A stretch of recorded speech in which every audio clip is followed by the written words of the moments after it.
a eu ce matin une séance de travail avec les représentants de la Banque mondiale, une rencontre axée sur le projet à venir devant faire suite au PASMIR et sur les priorités en matière de couverture d'eau et d'électricité dans notre pays. Cabrel Guilain-Lemami, Pierre Claverella, chez Limanéa, compte rendu.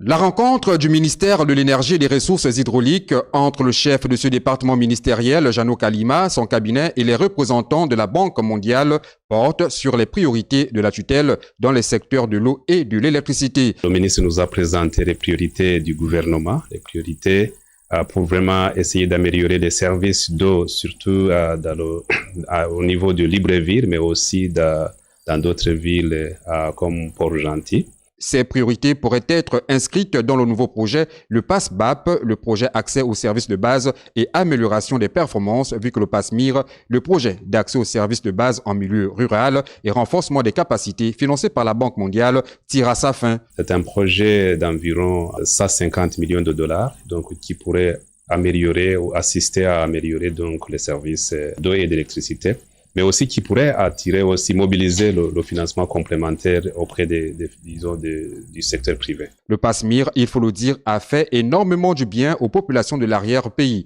Entre autres sujets abordés, le redressement de la société d'énergie et d'eau du Gabon, qui rencontre des difficultés dans son fonctionnement. C'est une société qui est en difficulté aujourd'hui et c'est une société qui doit être redressée pour pouvoir répondre aux exigences de la population gabonaise. Cette séance de travail, il faut le dire, témoigne de la reprise de la coopération entre la Banque mondiale et le Gabon, laquelle avait été interrompue suite aux événements du 30 août.